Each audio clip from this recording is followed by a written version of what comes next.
Hello, and welcome to another edition of Brussels Sprouts. I'm Andrea Kendall-Taylor. And I'm Jim Townsend. And we're so glad you can join us.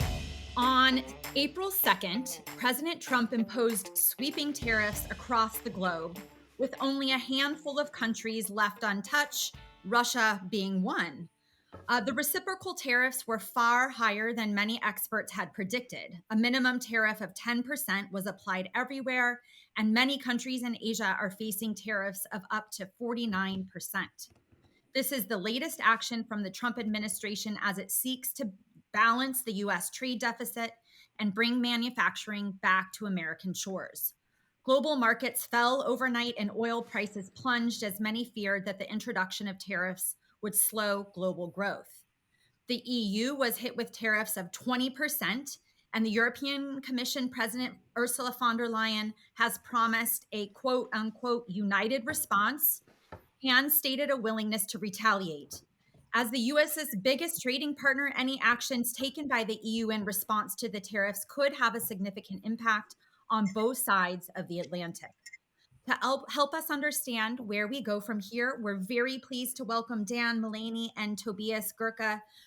Tobias, Dan, welcome to the podcast. Thank you, Andrea. Appreciate it. Thanks for having us on.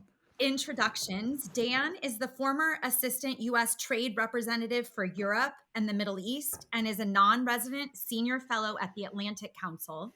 And Tobias is a senior policy fellow at the European Council on Foreign Relations, and his research covers geoeconomics and European economic strategy. Let's just start really broad. Love to hear both of your reactions to Trump's announcement yesterday. Is consistent with expectations, different from what you expected? What was notable? What stood out to you? How do people need to understand the announcement yesterday? And given that this is Brussels sprouts, particularly what it means in the transatlantic context. And should we panic or not? Yeah. And should we, well, it's probably too late to buy a car or cell phones or anything else. But Tobias, let's start with you. Yeah, thanks. Look, I think this is much bigger than anticipated. There was a lot of talk in the last couple of days about the Dirty 15, that there would be a couple of countries, the Europeans, obviously, and a few others that would be targeted. But what came yesterday was really not just another tariff hike. It was really quite a revolution, I think, and targeting, as you already said, so many countries, particularly emerging and developing countries, I think. It's not just a tariff hike. It really demonstrates, I think, the belief in the US administration that tariffs is the main instrument to manage trade relations now in this age.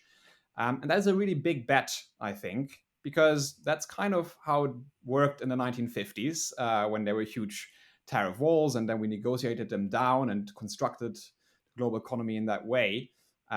Whether this works again in this age, I think, is a big question mark. And now technology runs the global economy, not steel and steel exports or heavy stuff.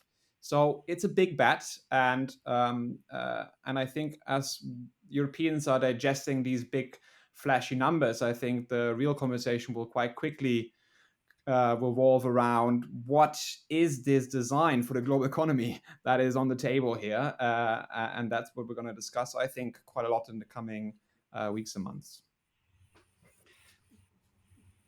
Dan. Yeah, on my side, I think I was not really surprised at the numbers exactly.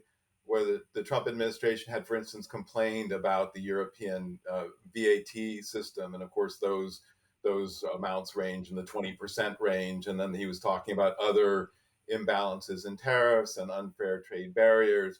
So that range of numbers that came out yesterday did not really surprise me. I think the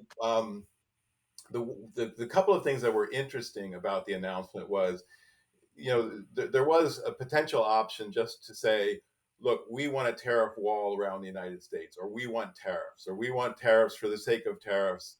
Here are the tariffs, end of story. And President Trump really didn't do that.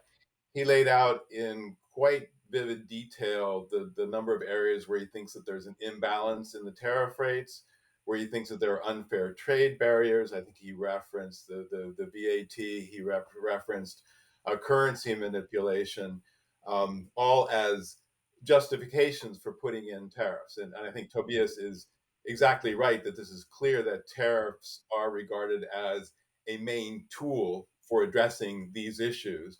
It is also, clearly a bit of a crude tool, perhaps, that also inflicts a certain amount of self-harm. I don't think there's much doubt about that, but it is sort of the go-to tool.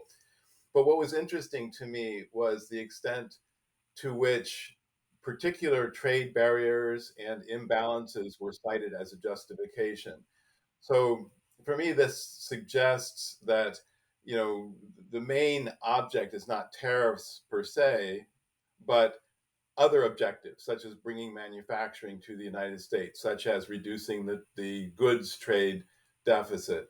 And we can talk about the relevance of the services trade deficit surplus at some point if we want. Pushing back against unfair barriers, pushing back against non-market economy policies and practices, raising revenue is another goal. So there are a number of objectives that are sought through these tariffs, and I think that's interesting because it does suggest potentially to trading partners that if they can come up with ways that the administration can achieve its objectives without the use of tariffs, that there might be a certain openness to consider that. So I think if you're looking for signs of what is the possible path forward, I think that's the key. And I think it's also true that maybe contrary to what a lot of people say, there's not a huge amount of obscurity about what the issues are. A U.S. Trade Representative issued a 400-page report yesterday detailing all the things that they consider to be unfair trade practices around the world. You may agree with those, you may disagree with those, but that is a fairly thorough menu of problems. And then in addition, things like the VAT, currency.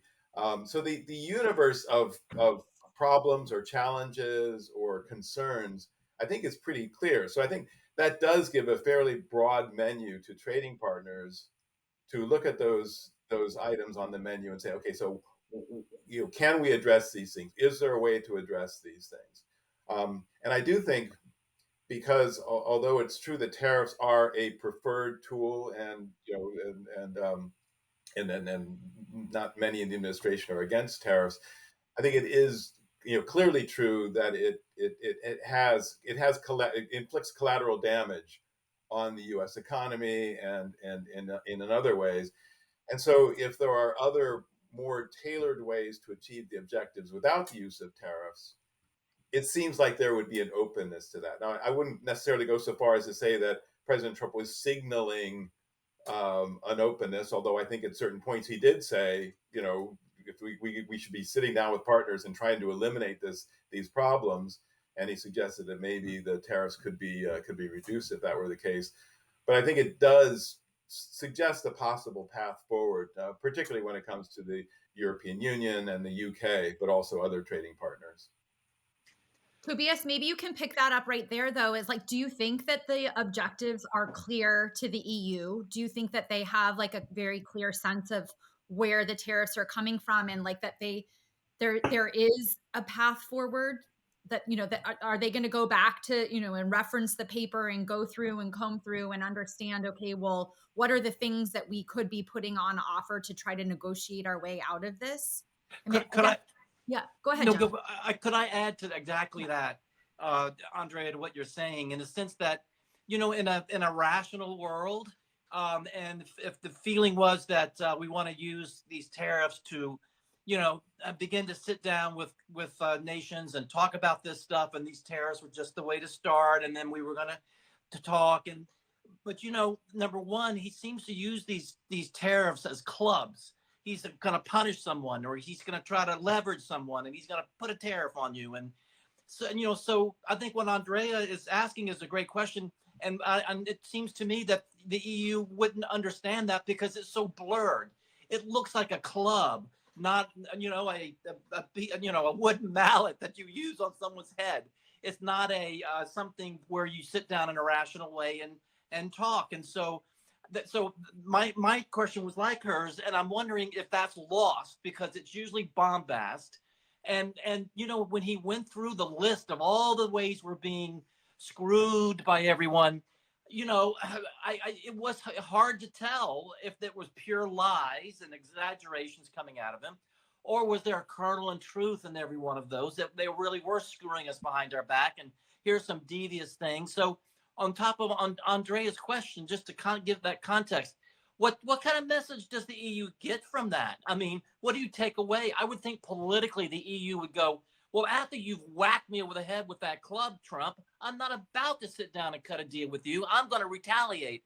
So it sounds like if in fact there were trouble, I mean, of course, there's always trade issues, but it sounds like if you wanted to try to fix the trade issues, you don't go up to the person you're negotiating with and pop them in the nose. You sit down and you make it, and so on Andrea's question, what message did the EU get? Is it coming through loud and clear, or are they having the same reaction I am? Yeah, it's a bit of everything, I'd say. Look, I think Dan is totally right. The long-standing trade issues are very well known, and USTR listed them all in this big report, and that's very clear. I think first of all, what caught many off guard this morning or yesterday night was the focus on developing economies again. I think it's quite brutal to have tariff rates of up to close to 50% on places like Myanmar, which has had an earthquake, on Syria, Madagascar. I mean, yes, these have small trade surpluses with the United States, but it seems a really crude way of addressing them just after U.S. development aid has been removed. I think that is taken up here in Europe as it doesn't affect us directly, but it demonstrates the way Trump administration is going out and about. And so, what message to the Europeans here? I think, Dan's message that he said that it's, if you do X, we will lower our tariff. I think there's definitely a bit in there. There's some regulations. There are some non-trade barriers. I think they're well known, but there's definitely also many other voices and narratives going about. One very prominent one is, of course, that investment should come to America, set up shop.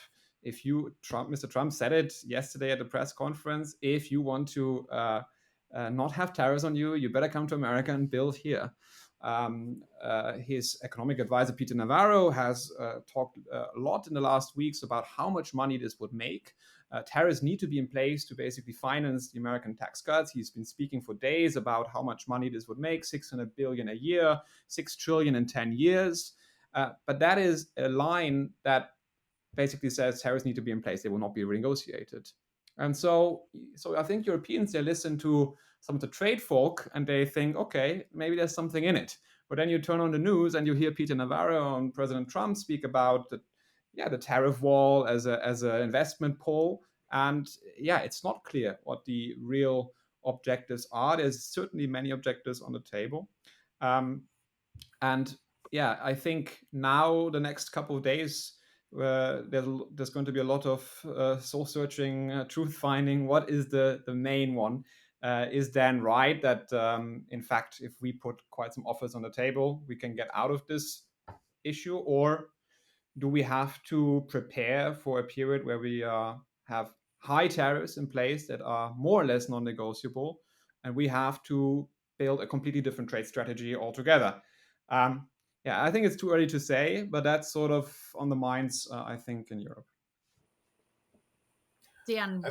I think Tobias is actually right. It's probably too early to say. But I will point out that President Trump and others have said, invest in America and you won't have tariffs. And I think that's just factually true. I don't think he suggested that that's the only way that one is going to eliminate tariffs. So I think that suggests to me an open door. going back to Jim's point, which is I think is a really interesting one. Yeah, I think I almost cast what happened yesterday as an invitation to negotiate, and if that's the true, it was probably one of the most impolite uh, club bearing invitation in the history of international relations. So I definitely take Jim's point that you know the vigorousness, the suddenness, the brutalness with which these tariffs were announced and the reasons for them. I think it is a bit jarring and a bit disruptive, and not particularly the norm in international relations. But let me give another perspective on this. That book that President Trump held up of trade barriers, 400 pages of trade barriers. Um, if you read that book and the one before that, and the one the year before that, and the one the year before that, going back 10, 20 years, you will see probably 90% the same things.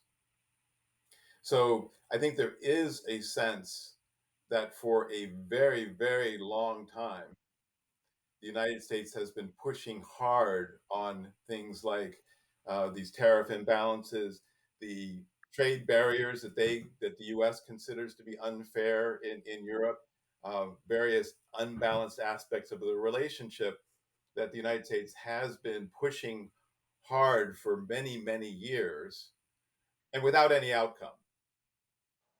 And I think perhaps in the minds of the Trump officials, there comes a point where, in order to get progress on any of these things which are longstanding, you really need to shake the system up. You need something abrupt. You need something disruptive, something brutal that then forces people to take these things seriously. And some of the issues like pathogen reduction treatment, the biotechnology, pathogen reduction treatments for poultry, hormones for beef, all these things. I mean, those have been decades in the making. And the United States for many years went through all the so-called proper channels, filing WTO cases and even winning them, and not getting satisfaction, and trying to negotiate and not getting outcomes. So I think what you're seeing in part as it's impolite, it's not the norm, which is maybe is the norm for this administration not to be part of the norm. But I think it's really an attempt to say no, we're serious about this. We need to fix these problems. You had the same dynamic, I think, during the first Trump administration, where over many years and over the course of Democratic uh, administrations and Republican administrations, there was this feeling that the appellate body at the WTO was not working, and we needed to reform those. And so there were constant requests, proposals from the United States to reform the appellate body. And frankly, I think there was a sense that all those efforts kind of got rope-a-doped a little bit, or for the non-English speaking people, you sort of you dance around the issue. Yeah, reform later. Yeah, at some point. Yeah, we'll do that later. And after 20 years, nothing. And so the first Trump administration said, okay, that's it. We're not gonna approve an appellate body member. Appellate body's gone. But that was abrupt. That forced a conversation where suddenly everybody virtually in the WTO said, yes, we obviously need to reform the appellate body. Let's talk about that. So, it gets results. And where you have something that lasts for 20 years unresolved, and I think there's maybe a sense that you need to shake things up to get people's attention, to make other partners take these concerns seriously. I think maybe more that's what's going on than, as you said, Jim, this is like a big club and we're going to punish you and we're going to hurt you. And, I think it's really, look, this is the moment. We're serious, come to the table, let's talk, or we're going to take a different road. We're going to take a tariff road. This WTO most favored nation negotiation, that hasn't really worked exactly for the United States. We've been trying to reform it. We've been trying to change it without result.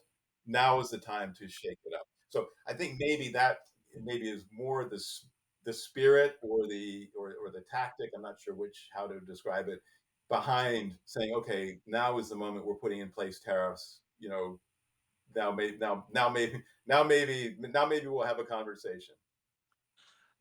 Thank you so much. That was full of really important information for us, and I have so many questions. But I know Andrea is climbing the walls because she is an economist, and I'm sure she has a lot that she wants to ask. But I'm going to ask you 3 questions, so because I don't get a chance much to ask, I'm going to bundle 3. The first one is why was the react? Well, number one is, I can understand that as a tactic because, Dan, I think you're right. But you would think that he's really pressing him so hard that he's going to set off a trade war rather than discussions, because a trade war is politically what some of the like Canada, they don't want to. They want to fight. They're ready to fight, and it's like they're not saying let's talk. So in a sense, if he had done this in a way that was that invited talks, we could have talks, but he did it in such a way that he's going to set off a war before we get to talks. Maybe. I mean, it's a gamble, Tobias, like you said, it's a gamble. But boy, I tell you, he's just skating towards a war instead of having talks. That's number one. Number 2 is, and Dan, I thought you were really, really good. I remember the book he was waving around and thinking, I'd like to get that book. Which not many people probably said when he was waving it around, but I did. I said, I want to see those things. But you would think, given what you said about the book and the fact are that there are some problems and many problems, that his announcement, Trump's announcement, would have been greeted with a loud huzzah, not just from the MAGA heads there in the Rose Garden, but across the economists and the Wall Street. You would have thought Wall Street would have zoomed up saying, by God, this is great. Finally, someone's doing something. Why was the reaction the opposite? Things tanked. Wall Street tanked. People are screaming. Larry Summers does that tweet that Andreas sent me that woke me up without a cup of coffee after I read it. Why is that reaction instead of the reaction of finally we're doing something about it? So that's the second thing. The third thing is, this whole thing about reshoring industry, which I understand, and there's upsides and downsides, and I know all that. But you would think on a practical basis, if you have been paying, $50 for Nike sneakers that are made in Korea, and you're looking forward to buying those you're looking forward to buying those sneakers made in America by Americans in an American manufacturing capability, American manufacturing plant, it would take a long time for that to be built, the decisions made, and that facility built in the U.S. And then when that Nike shoe came off the line, it would cost $150 because that's cost of living in the U.S. You got to pay your workers that way. So you're ending up with something made in America. Yeah, woohoo! But I can't afford it because it's $150. So I wonder, just the practicality of making that in fact work. Last point, and I'm sorry, Andrea, this is 4, and I won't talk anymore after this. I promise. It's all you.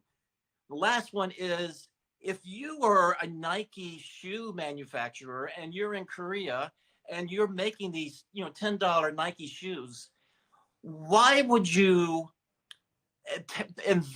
roll the dice to invest in the U.S., to reshore in the U.S., when in 4 years a Democrat might come in and go, holy crap, we're going to remove all these tariffs. That's the wrong thing to do. It's free trade. The Trump era is over.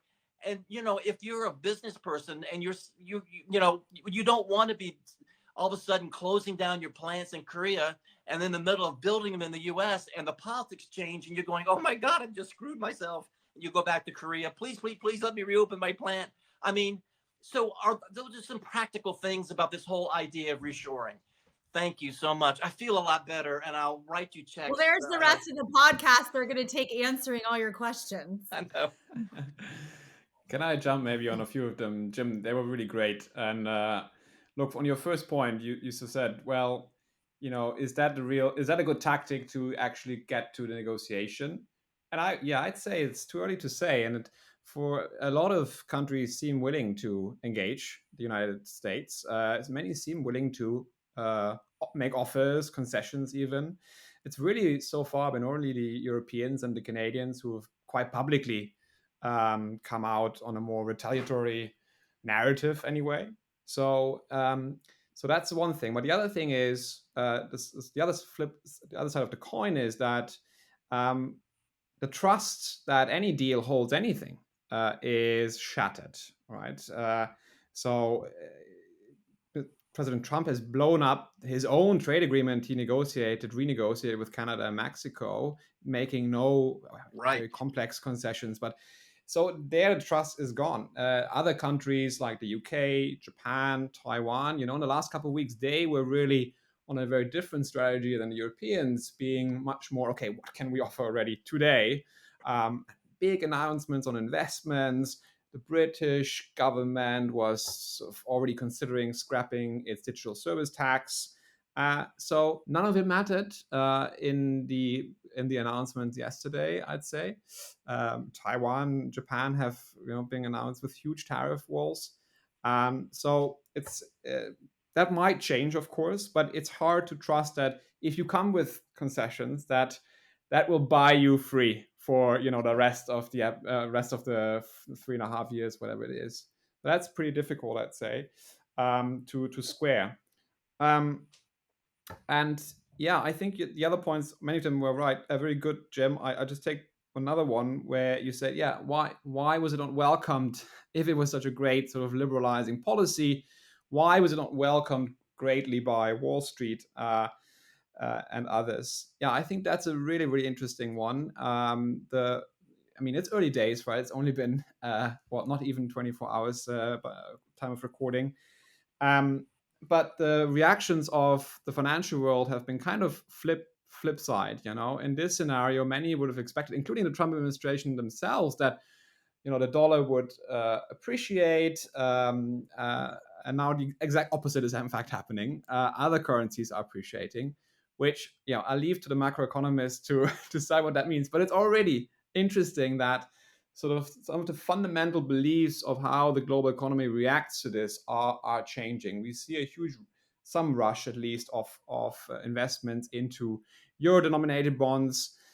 We might see, expansion of euro debt that could lead to more investment going away. So I'm not saying the dollar hegemony is in any real danger, but some of the assumptions, anyway, that many had held strong are at least on some shaky ground. So, too early to call, but I think that was maybe not anticipated, because if you read Besant and Mirren, who are some of the idea givers of this tariff policy, they expected the exact opposite. They wrote before the administration, we have to do tariffs, and the dollar will appreciate, but that's actually fine and then we will use that leverage to renegotiate the financial order. So I think that's an interesting one to watch, and it might turn out more ugly to the United States than maybe some have anticipated. I went to the ATM today to get euros, and I was so screwed. I just can't tell you. I've got somewhere the receipt. I'll tell you what the exchange is at this ATM, but I just that's one of the reasons I'm so spun up right now. Is anyway, Dan.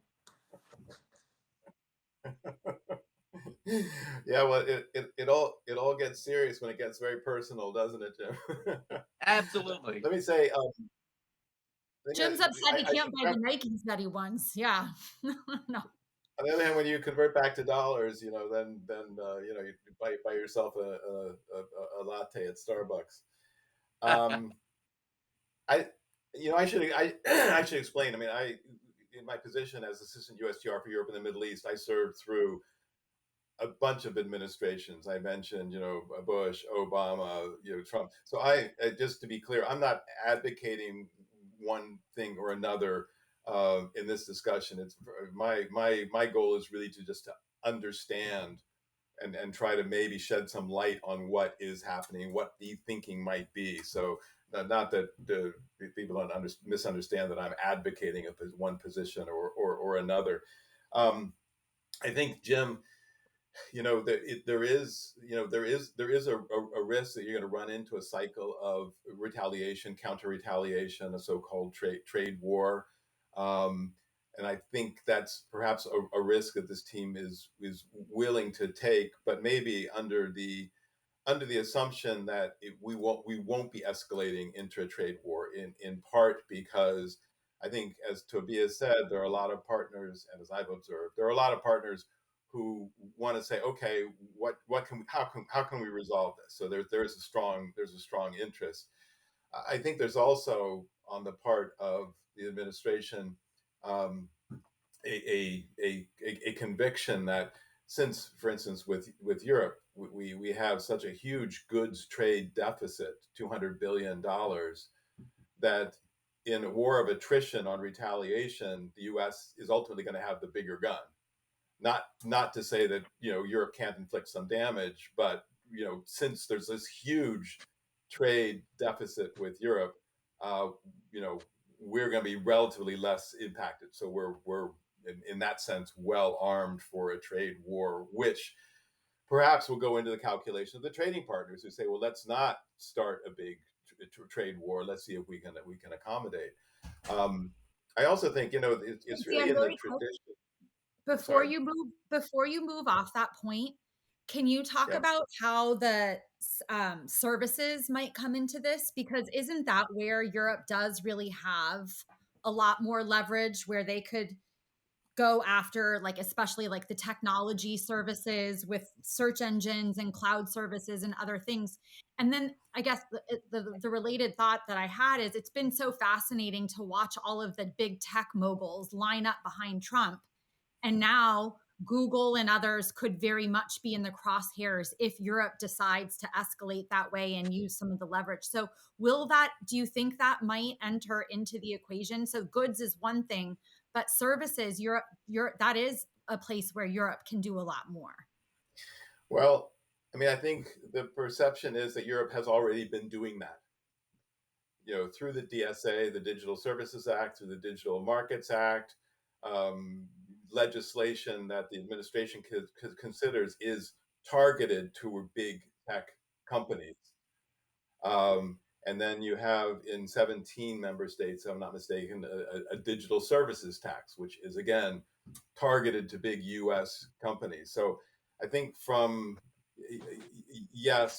think the EU has bigger leverage, maybe, with respect in the balance of things, since we sell so many digital services and our tech companies are so active. But I think there's a feeling Europe has already kind of pulled that trigger. Now they could pull it more. They could flat out exclude big tech from Europe. I guess that's a possibility, but then you do run into a significant amount of self-harm because in Europe, because there really aren't the European substitutes for the Googles, the Metas, and others. So that would be my response. I think Tobias I had quite a few responses to Jim, but I see Tobias had Tobias, jump in, and then Dan, will come right back to you to continue down Jim's very long list of questions. But I'm done now. Yeah, sorry, just to follow on exactly that point. No, I mean, I think look, both of you are right that the current assessment is, Europe has this big trade surplus, so the battlefield of retaliation is heavily skewed in American interest. Now the Europeans have already announced 26 billion of tariff retaliation on all sorts of American goods. So it's not that much left. I mean, there's a few more left, but those are the ones you maybe don't really want to target because they hurt yourself more than others. So now you're faced with what looks like, if you calculate it up briefly, it's like €100 billion tariff threat. The question for the Europeans is, do you move into services? And there are a few targets. I think Dan is also right that some of these companies are already taxed and otherwise regulated. But you could do more. The Europeans could respond by, for example, Dan mentioned 17 or so member states have a service tax. Europeans could respond by sort of saying, okay, we're going to have a European-wide levy or let's say a sort of a penalty that companies need to pay to offset some of the damage we face in a tariff war. It's possible that Europeans have the tools. They could do similar things for the financial service industry, where American companies are also deeply embedded. The banks, the insurers, asset managers who operate in Europe, and you could sort of tighten some of their screws and say, well, if you want to serve European customers, there's a certain fee you need to pay to offset some of the costs we face on the trade war. Now, having said that, there's clearly a lot of risks with that, a lot of uncertainties, never been done. Few people want to do that, but it is no doubt heavily discussed in Brussels and in capitals, whether this is necessary, how could this be done, and so forth. So just wanted to add these two things. I want to pick up one of your points, Tobias, because I think it's important. It's something I was maybe going to mention. I think we would all benefit from sort of a reframing of this discussion a bit away from the war language and trade war language, because the principle of the WTO, and I know it's probably quaint to talk about the principles of the WTO at this point, but even in dispute settlement, if you were acted inconsistently with your WTO obligations and were found to be doing that, then essentially you had withdrawn concessions that you had granted other parties in the WTO. And the solution at the WTO in dispute settlement is not, penalties or retaliation or sanctions, even though that's the language we use. The language in the WTO is the other party, the complaining party, is allowed to suspend equivalent concessions. So it's not a war, it's not a retaliation, it's not striking back, it's not sanctions. And all of that language is what we hear from a lot of trading partners now in response to the US side, which is very much inconsistent with both the letter and the spirit of the WTO. I think a better framing, more favorable framing of all this is that, okay, the United States agreed to certain tariff levels. They have now withdrawn that concession vis-a-vis the other members. It seems like the other WTO members, if they need to or want to respond, should be saying, okay, we need to rebalance and withdraw equivalent concessions, make it proportional. And I think that kind of language, we're now rebalanced, you withdraw concessions, we're withdrawing equivalent concessions. Now let's have a conversation about how we maybe reach a solution that's better for both of us.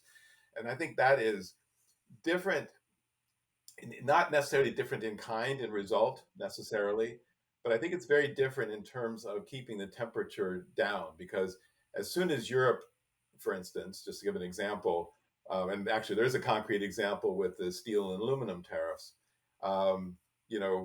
U.S. reimposed its national security to steel and aluminum tariffs.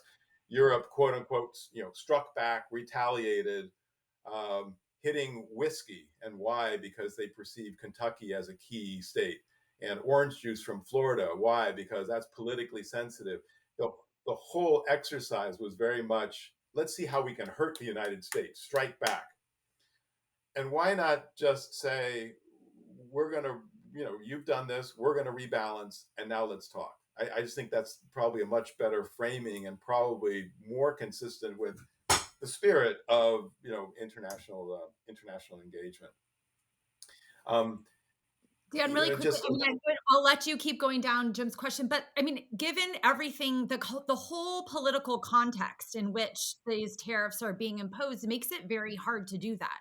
So when you have President Trump saying the EU was created to screw the United States, when you have Hegseth saying we don't want to defend, we're going to do less in Europe, when you have all of the things going on with Ukraine, and United States cutting off military assistance and intelligence temporarily, kind of pulling the rug out from partners. I mean, doing what you said then becomes very difficult if you don't act. I mean, it becomes hard to discern the intentions, I think, behind what the Trump administration is doing. And I guess what you say makes perfect sense to me, but I still just have this lingering suspicion about where it comes from and what their ultimate aim is. Like, why are you confident? This is like a very, very genuine. Why are you confident that they want to sit down and do these careful negotiations, as you say, rather than kind of punishing bad allies and free riders and all of the kind of rhetoric that we hear coming from the administration? Like, I guess the question is, do you really think that they are looking to sit down and have these intricate discussions about rebalancing and resetting things? Or does this reflect a kind of different worldview coming from the Trump administration, where we're going to just kind of do things because, like, the America first? Right. Yeah, I think two things. I mean, one is if a country, if the EU or others really disapprove of the kind of language and rhetoric that's being used in the United States and thinks it's not helpful, why duplicate it? I mean, if you don't think that's the right way to do it, why would you double down on the same thing that you think is not a good approach? So I think it may make sense to say, okay, well, what is the endpoint we're looking at? What is the outcome we're seeking? But I guess but like, it's like, how do you respond to Putin? You have to show strength. So maybe it's not like that they're turning around and reciprocating with the same language, but they feel compelled to show strength, because where does the extortion or these kind of hostile policies end? Well, I think the United States taking tariff measures to address unfair trading practices, or what they consider to be unfair trading practices, is very different from invading a sovereign nation and killing tens of Fair enough. thousands of people. So Fair enough. I think those are not directly equivalent. I mean, we're really talking about economics and trade, and so I think the question is, where do you want the end state to be, and how do you get there? And if you want the end state to be a spiraling trade war, then yes, you play that game. If you want the end state to be some kind of resolution that maybe involves eliminating these tariffs, then I think you take the best route for that. I mean, you asked an important question. I think was, am I confident that the administration wants to sit down and work all these things out and maybe reduce tariffs and all that?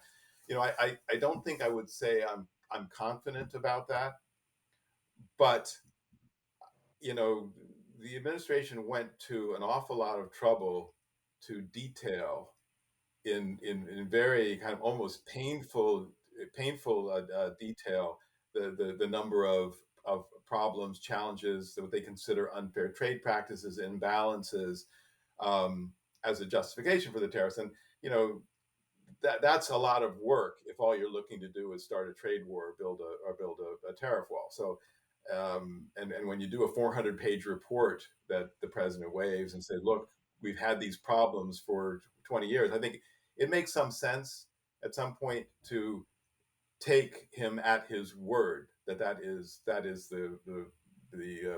concern. But also, even if one is wrong that the real intention is to resolve unfair trade barriers, and that the real secret motive, if you will, is just to put in tariffs and to punish allies. Let's assume that may be the case. I think we may still end up in a position, as Tobias said, the tariffs are imposing a certain amount of economic harm, predictably. They inflict a certain degree of self-harm.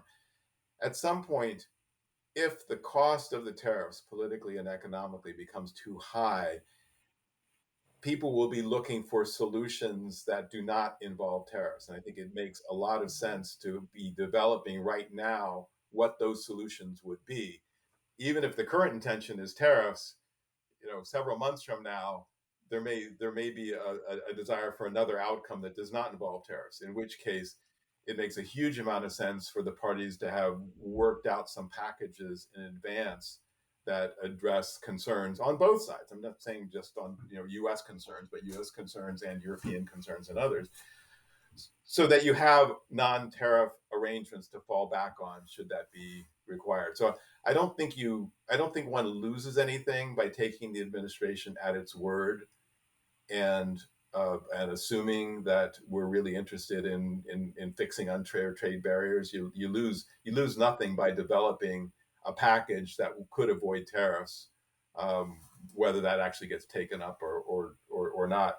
I do think, Jim asked the question of why wasn't there a lot of cheering going on? And I think that there was a couple of things there. One is, with the announcement that we're finally addressing these barriers that have been in place, or supposed barriers, alleged barriers that have been in place for a long time.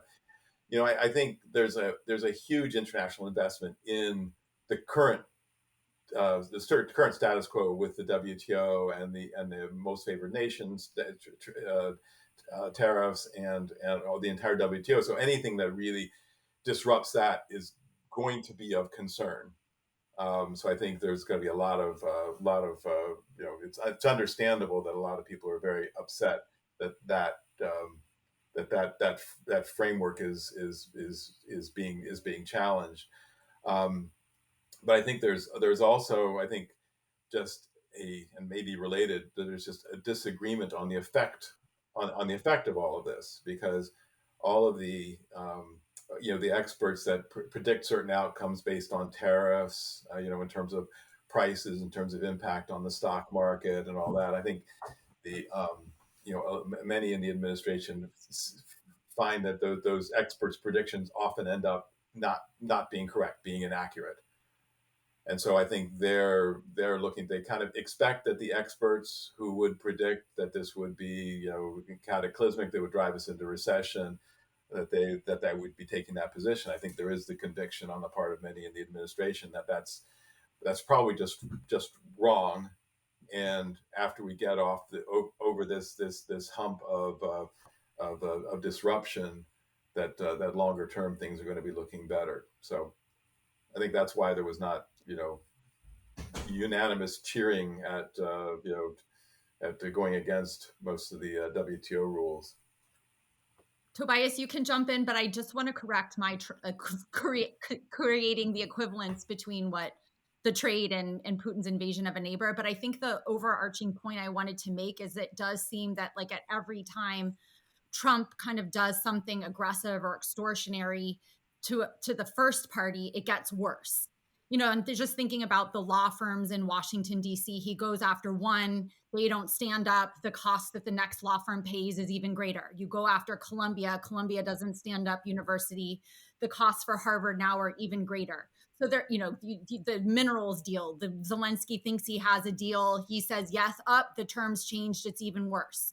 So I guess my point was more like Europeans could, the reaction very well may be that if we don't stand up now and show strength, that it could be worse for us down the line. I think that was the point that I was trying to make. It came out the wrong way the first time, but that's a great point, Andrea. I read that somewhere as well. People were saying, if you don't jump in now with Trump and try to redo it, it'll be more costly for you on the back end. And I think that goes with what you're saying.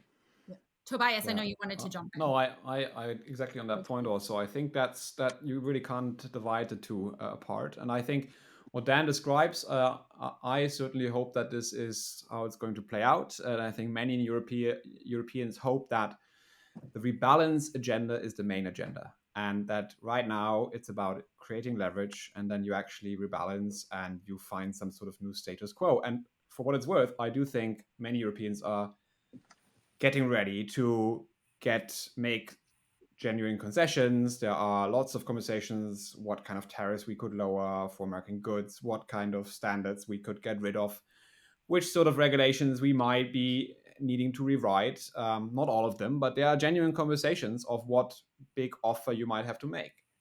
Purchases of American energy, of course, weapons. So this is all part of the rebalancing conversation, and there's hope that, like in 2018, this was in fact the main agenda, that once we get to that point, we can negotiate. But yeah, Andrea, I think you're very right. There is also many other fears that you cannot separate. The Greenland saga is big. It's on everyone's mind. You already mentioned them. I'm just going to sort of build on them. The way the raw material deal with Kiev was negotiated, it's making rightfully headlines of how is this Trump administration operating. There are certainly people in the Trump administration, I think, that on the trade front, USTR, Jameson Greer, and so on, I do sense that they have this rebalancing agenda in mind. There's also many others that may have a real handle on strategy. J.D. Vance, his speech in Munich, maybe in America it's sometimes a bit forgotten. It's still in every conversation here. We're in a foreign policy think tank. It comes up a lot, just what it means, the role of other influential people around him. So, I think that is certainly right, and it's. I think we're all hoping that this 2018 moment we can relive it, where we come and we settle a deal in the White House or somewhere else. But there's also a clear growing sense that this administration is predatory. And if you have a predatory administration, you must change tactics and you need to show strength, as you say. Tobias, and then Dan, as kind of a final question, I think the other thing that I worry a lot about is the extent to which the trade tensions will spill over into other issues. And in the transatlantic relationship, obviously the trade issues, these tariffs are now happening at the same time that we're asking allies to spend more on defense. Or what will it mean for our ability to cooperate in other areas, like on technology policy or other things? So Tobias, to what extent do you think it's, are we going to be able to keep this contained, or is this going to permeate the transatlantic relationship in other areas? And last question, which is related, is the China issue. I mean, we are also wanting allies to take a harder line against China. That's our number one priority. Doesn't this make it harder for allies to do that? Like, is even, we're resetting and rebalancing. There's some benefits, but is it creating other negative consequences that might outweigh some of the benefits? Yeah, I think, will it contaminate other issues? I think from a European interest, it mustn't. I think there's a clear interest for it to stay within the realm of economics anyway, because there's a clear recognition that if there's an issue linkage with defense, Ukraine, NATO, Europe is clearly in a very weak position. And so I think many will try to keep it, but there's clearly a big fear that the Trump administration will very easily make these issue linkages between these things. So that's the first thing. And the second thing is China. It's clearly a big item. This triangular relationship is in everyone's mind. On the one hand, the Trump administration goes full in on China. China has been the most hit country in these announcements yesterday. At the same time, no one can really rule out that there might not also be a big deal with China that Mr. Trump might like. That might be disadvantageous to Europe. So though it seems unlikely, it comes up in conversations because no one can be sure. And Europe was quite ready a few weeks and months ago, I think, to sort of make a big offer on China, how we can do more. This is still on the table, I think. Europeans are somewhat clear about the China threat to themselves. But whether this plays such a big role as something we can really do with America together, that's less clear. And Dan, you can answer those. And then final question to add on. Russia was not on the tariff list. The Trump administration gave the justification that because of sanctions and other things, like our amount of trade is so small, we didn't need to add them. Yet there were other countries on the list where we also have very low levels of trade. So my question I'm adding for you is, do you buy it from the Trump administration? Is that really the justification, or why might Russia have been left off the list? I know others were Belarus, North Korea, some others as well, but. And a final question, because I'd asked it earlier, but just returning to, is it really feasible to reshore industries when an industry will have to say, if I do that, this administration might be over in a couple of years. right in the middle of me building my factory, and then all of a sudden the tariffs are gone, and I've screwed myself because I've got to pay American wages. So is that really going to happen? That they would reshore from a lower cost country to a higher cost country just to avoid a tariff? I'm on the Russia question. I'm inclined to take the administration at its word as to why it didn't impose tariffs on Russia and some of those other countries. I think the reshoring issue is an important one, Jim, because I think the trend toward industrial policy and putting in guardrails to make sure we don't lose critical industries and that we encourage, production of semiconductors here and other key components here. I think that's a long-term trend, both in the United States and in Europe, by the way, which also has its own Right. CHIPS Act and other things. So I think it's probably, I'm not a business guy, but it's always, I think, going to be part of the calculation that going forward, you're never going to go wrong by having, local facilities with local employment, because that does seem to be the trend. And I think if nothing else, the uncertainty, which you cited, maybe cuts the other way, not in terms of, well, we're not going to invest in the United States because it's uncertain. I think uncertainty might actually move people more toward, let's cover our bets by investing in the United Right. States, because the next Right. administration might. So maybe you design your value chain so that the high cost items are not in the United States right now, or are easily transferable to the United States if needed. Um, but I think the risk calculation is that you're going to focus on building up resilient supply chains, and probably that means a certain amount of domestic U.S. manufacture, as Europe is pursuing in Europe as well.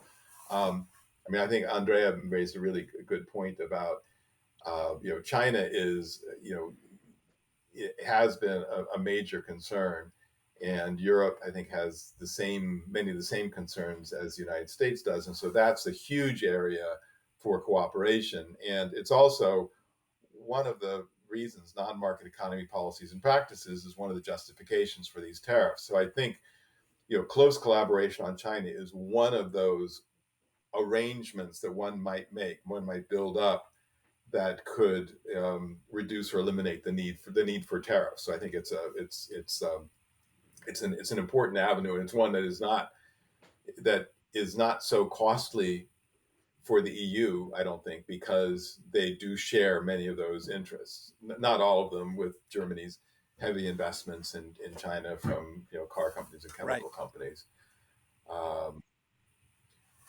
And I think that the final well, maybe I'll yeah. But I think my final point is, I think the U.S. EU economic relationship has thrived for so long, mostly because we're able to cabin off some of these disagreements on trade and economic issues from other disagreements, so that it doesn't stop. We had more disputes between ourselves at the WTO than any other two members, and also the closest collaboration. So I think it's part of the strength of our relationship that we're able to separate off the trade and economic issues from the other issues. And I share Tobias's wish that continues. I can concede that this administration tends to blur the distinctions more maybe than other administrations. But I'm hopeful that we'll maintain that aspect of the strength of the relationship. Absolutely. Tobias, last word, and then we're going to call it. Yeah, I'm going to second Dan, of course, and also say again that I also agree that the China file and doing something together is really important also to Europe, and I do hope that will continue. Yeah, there's a few in Europe who try to hedge a little bit. The Spanish government has sort of said, well, we need to rethink our China strategy, and some others, but so far nothing serious. I think it's just more of a diplomatic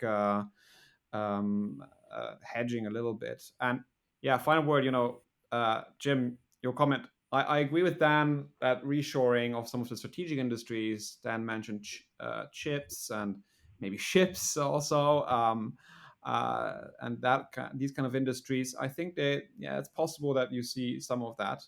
But you spoke earlier, Jim, about the Nike shoes, right? And that's not going to reshore, and it's also shouldn't be really the goal, perhaps, of the administration. If you now have a tariff of 40% on Cambodia, maybe who makes Nike shoes today, then it will just move to Peru, and they will make the Nike shoes. So that's why these tariffs are not really targeted particularly. But we're gonna see maybe more strategic tariffs, also tariffs on strategic industries on top of that. So the jury is out on this. But I do agree with that. Hopefully, there's sort of a light at the end of the tunnel of this pretty heavy rebalancing and confrontation, I should say. I mean, one other thing to take into account, if I might, Jim, even though the recording may have already uploaded, I don't know, is that there has been a narrative for a while that consumers are also workers and workers are consumers. So will consumers pay for more for their Nike shoes or other shoes? Normally they would prefer not to, but those same people are often the ones that depend on jobs. So Right. I think consumers and people in communities also make that balance between paying higher prices and do I have a job? And to the That's extent a really great point. Yeah, that's a really great point. The psychology is part of this too.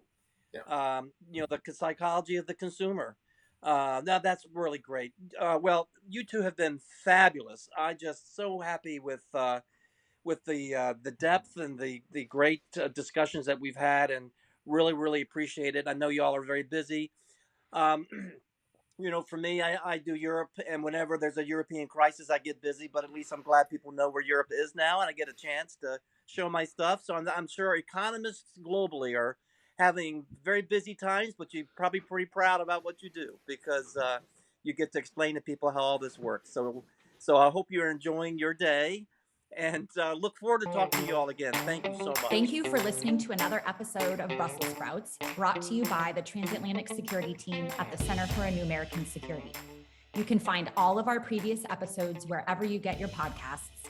And please remember to rate and review Brussels Sprouts so that new listeners are able to find the show.